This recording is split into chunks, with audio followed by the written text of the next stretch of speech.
3 years ago, I started this podcast as an outlet for my brain chatter.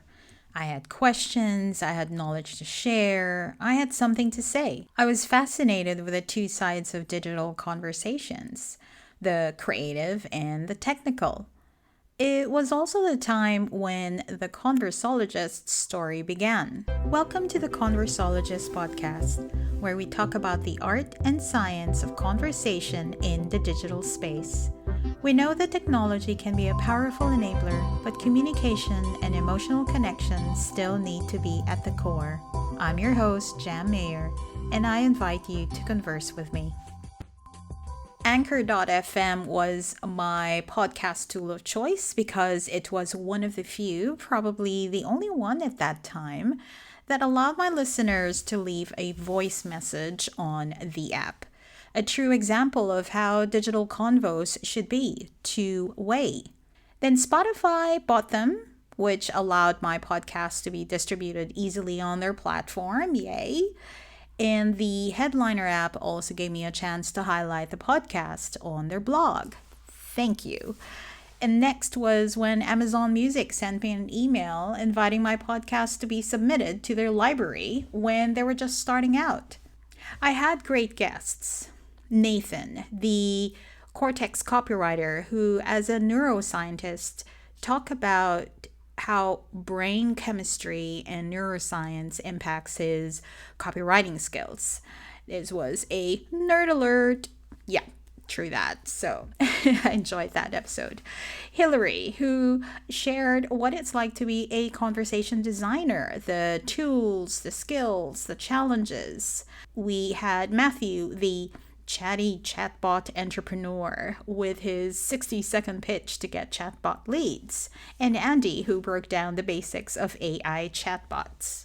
My partner in podcast crime, award-winning copywriter, editor, scriptwriter, post-production producer, cheerleader Rue Shearer, who gave us hacks for designing a chatbot personality and joined me with some more banter around technology and, of course, the ethics of chatbots.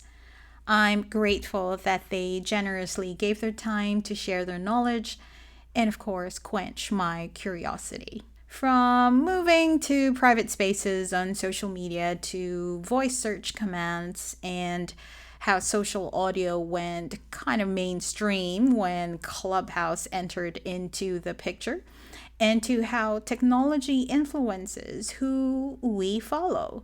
Season 1 was riveting, but work and life intervened. It's no excuse, but it dried up my mojo.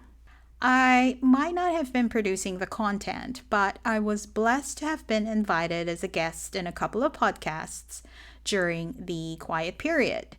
Baguio in his Digitally Matters podcast, and most recently Craig Constantine in his podcaster community, which is, oh, by the way, who is also a fellow Akimbo alumni.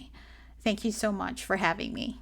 And most importantly to you, my listeners, some of whom have also given feedback and asked when the next episode will be. Your support warms my heart and is greatly, greatly appreciated. So, with renewed energy, what better time to revive it with a new season? Dun dun dun. No, okay. So I guess I'm watching too many TV shows these days. So, but here we go. We will kick it off with my conversation with award-winning comic creator Carlo Vergara, who, by the way, also composed the podcast theme music. Thank you. I'll mix it up with my own verbal diarrhea. Thank you, Rue. That I hope would start thought-provoking conversations in your head or with a friend or colleague to inspire you to think differently and making it a reality.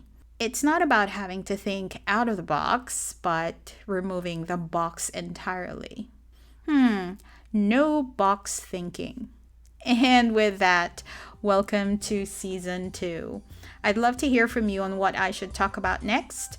Maybe you know someone who would be a great guest in the show. Send in your thoughts, questions, or just say hi on LinkedIn. You can just go on to Google and just type in my name and you'll be able to see where or what my LinkedIn profile is. If you're on Anchor.fm, you can leave me a voice message. And please hit that follow or subscribe button to be notified of the next episode in your favorite podcast app. Till the next one, thanks for listening, and remember to keep the conversation going.